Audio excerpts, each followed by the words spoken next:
I'm 40M. My wife, Natalie, 37F. And I have been together for 16 years, married for 12. We met when we were both too broke to pretend we had our lives together. She was working at a bookstore cafe while finishing grad school, and I was doing HVAC installs during the day and night classes twice a week because I thought eventually becoming a project manager sounded less exhausting than crawling through attics at 35.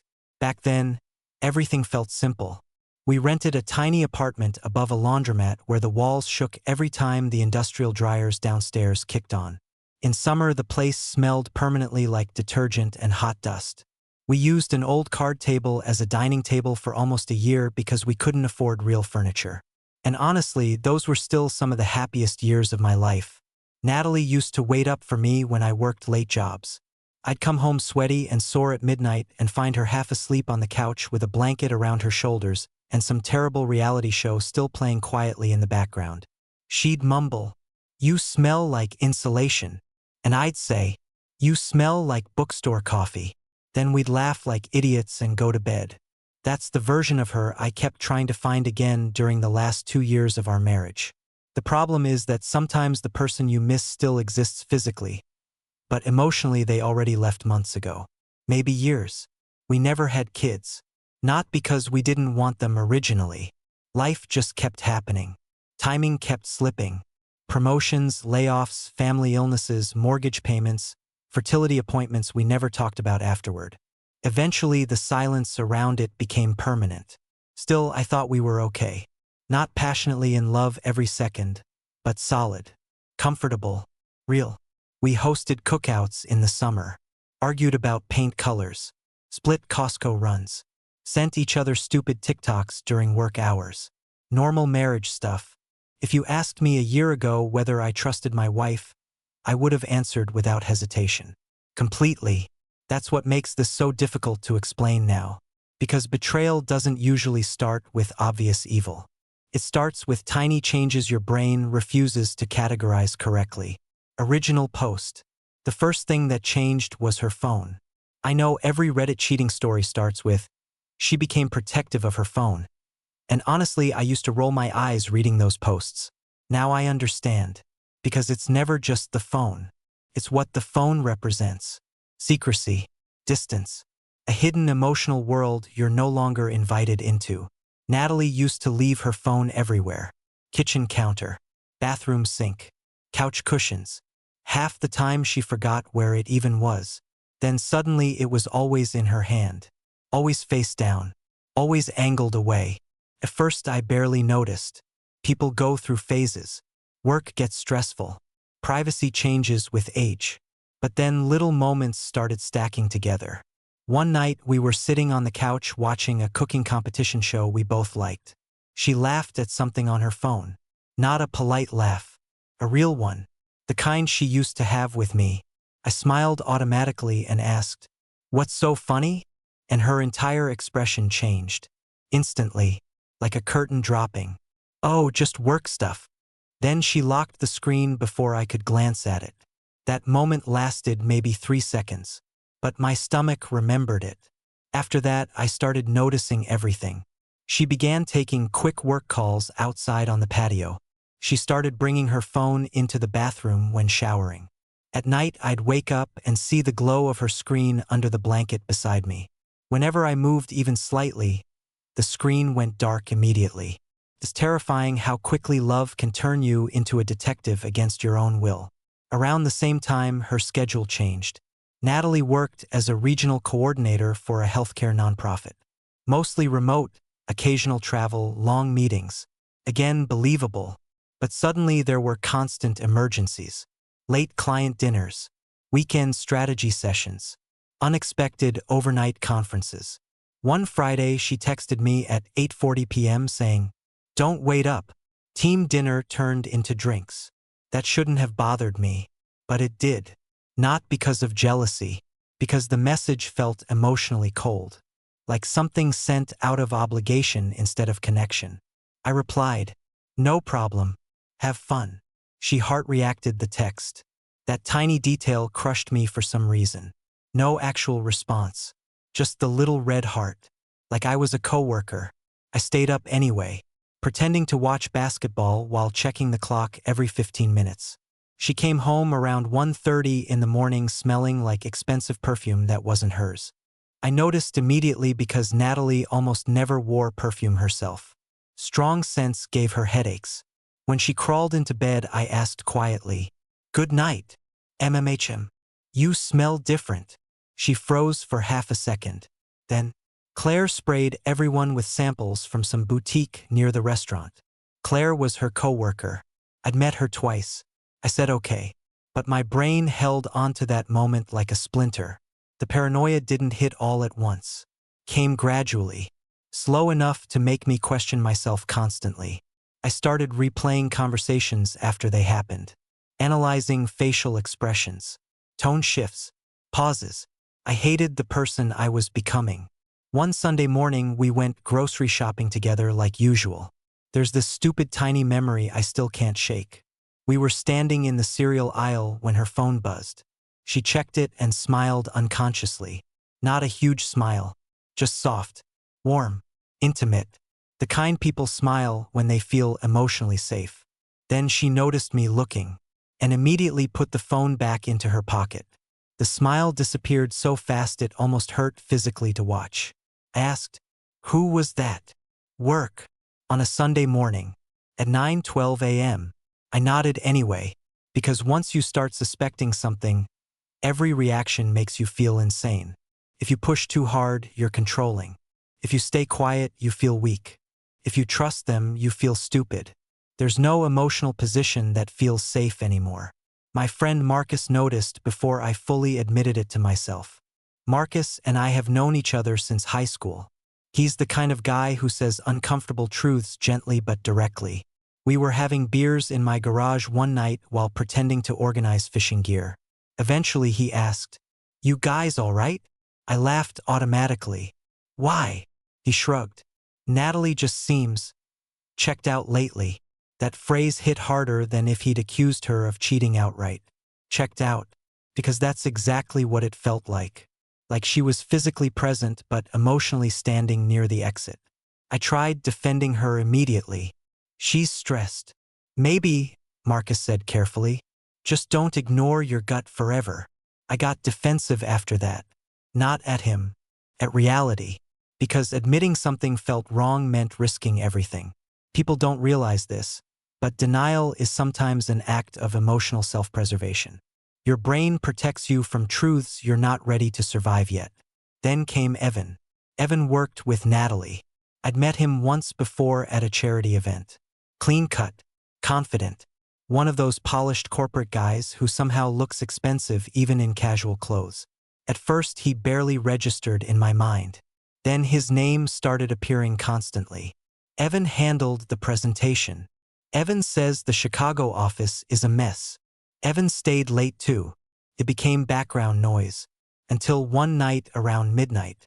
Natalie had fallen asleep beside me with her phone charging on the nightstand. A message preview lit up the screen. "Evan, wish you were still here." That was it. No context. No explanation. Just 6 words that detonated something inside me. My chest literally tightened. I stared at the screen until it went dark again. I remember sitting there in bed hearing the air conditioner hum while my entire understanding of my life quietly started collapsing. I wanted to wake her immediately. I wanted to throw the phone across the room. Instead, I did nothing. Because shock doesn't look dramatic in real life. Sometimes it looks like silence. The next morning I asked casually, "Who's Evan again?" Too casually. She noticed. "Co-worker." He texted late. Her face changed instantly. Not guilt exactly. Calculation. We were discussing next week's fundraiser. At midnight. She sighed dramatically. "You know nonprofit work doesn't stop at 5. Then came the shift. Suddenly I was the problem. "You've been acting weird lately. You're overthinking everything. You don't trust me anymore." I apologized. That's the embarrassing part. I actually apologized. Because manipulative situations distort your confidence slowly. You start believing your discomfort is the real issue instead of the behavior causing it. For about 2 weeks after that, she became incredibly affectionate. More touching. More compliments. More sex. It worked too. That's the pathetic truth. I wanted reassurance badly enough that I accepted counterfeit versions of intimacy. But even during the good moments, something felt rehearsed. Like she was managing me emotionally instead of connecting naturally. The real spiral started after Thanksgiving. We hosted dinner at our house. Her sister Julia came. Marcus and his wife came. A few neighbors stopped by. At one point, I walked into the kitchen unexpectedly and the room went silent. Natalie, Julia, Marcus's wife Rachel. All quiet instantly. You know that feeling when conversation physically changes shape as you enter a room? I felt it. Rachel looked uncomfortable. Julia suddenly became very interested in rearranging napkins. Natalie smiled too brightly. What? Nothing, she said quickly. But it wasn't nothing. And every person reading this knows it wasn't nothing. That night after everyone left, I asked, "Were you guys talking about me?" Natalie laughed. "Oh my God, no." Then she kissed my cheek and said, "You're paranoid lately." Maybe I was. But paranoia doesn't appear from nowhere. Sometimes it grows in environments where the truth is being hidden. December was hell. I stopped sleeping properly. I'd wake up at 3 a.m. with adrenaline already pumping through my chest. My appetite disappeared. Work suffered. I started forgetting basic things. One morning I poured orange juice directly into my coffee because my brain felt constantly overloaded. Meanwhile, Natalie seemed increasingly irritated by my existence. Detached. Impatient. Every conversation felt like she had one foot already somewhere else emotionally. Then came the accidental discovery. And honestly, if it hadn't happened accidentally, I probably still would have doubted myself. Natalie left her laptop open while running to the pharmacy one Saturday morning. Again, I was not planning to snoop, but a message notification popped up on the corner of the screen. From Evan. Last night felt too real. My hands started shaking immediately. I clicked it. I know people will judge me for that. I don't care anymore. What I found destroyed me. Months of messages, hotel bookings, photos, inside jokes, complaints about me. At one point Evan wrote, "Does he suspect anything?" And Natalie replied, "He notices little things, but he always talks himself out of it." That sentence broke something fundamental inside me. Because she was right. I had been talking myself out of it. Over and over. There were messages about work trips that weren't work trips. Messages sent while lying beside me in bed. Messages sent during family dinners. And worst of all, she mocked my trust. One message said, "He still thinks I'm the most loyal person on earth." Evan responded, "That almost makes me feel guilty." Almost. I sat there staring at the screen for maybe 40 minutes. Completely numb. The dogs kept nudging my leg because they wanted breakfast. And I remember thinking how insane it was that normal life kept moving while mine had just exploded. Update 1. I didn't confront her immediately. I know some people won't understand that. But discovering betrayal creates this weird psychological split inside you. Part of you wants to scream. The other part desperately needs more information because reality suddenly feels unstable. I started quietly documenting everything. Screenshots, bank statements, travel confirmations. The affair had been going on for over a year. A year. Vacations, anniversaries, birthday dinners, all contaminated retroactively. That's one of the cruelest parts of cheating. It doesn't just damage the present. It rewrites your memories. You start revisiting old happy moments, wondering if they texted each other before taking those photos. It's like emotional grave robbing. I also discovered several people knew. Not fully maybe, but enough. Julia definitely knew. Rachel suspected. And Marcus, I think Marcus figured it out earlier than he admitted. I don't blame him honestly. What do you even say to someone? "Hey man, I think your wife is emotionally abandoning you while sleeping with a coworker." There's no clean way to deliver that. Eventually, I contacted a lawyer quietly. Not because I wanted revenge. Because I needed stability. Natalie still had no idea I knew. And watching her continue daily routines while carrying this massive secret became surreal. She'd ask, Should we visit your mom for Christmas? Meanwhile, she was texting another man under the table. Human beings are horrifyingly compartmentalized. Update 2. Everything finally exploded in February. Natalie told me she had a two-night conference in Cincinnati. I already knew from messages that Evan would be there too. I wish I could say I handled things maturely. I didn't. I drove there, not to make a scene, just to know. I parked outside the hotel garage for almost an hour feeling physically sick. Then I saw them, together, laughing, comfortable. She touched his chest while talking. He kissed her forehead casually before they walked inside. That forehead kiss ruined me more than anything sexual could have. Because it wasn't lust. It was intimacy. I sat in my truck, gripping the steering wheel so hard my hands cramped. And suddenly all the confusion disappeared. Pain stayed, but uncertainty vanished. There's something strangely clarifying about finally seeing the truth directly. I confronted her 3 days later. At home. She walked in carrying groceries. I was sitting at the kitchen table with printed screenshots spread out in front of me. The second she saw them, all the color left her face. I asked one question. How long? She immediately started crying. Not speaking, just crying. And honestly, that made me angrier. Because where was all this emotional devastation while she was lying to me daily?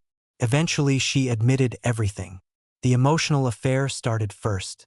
Physical several months later. Classic story apparently. She said she didn't mean for it to happen.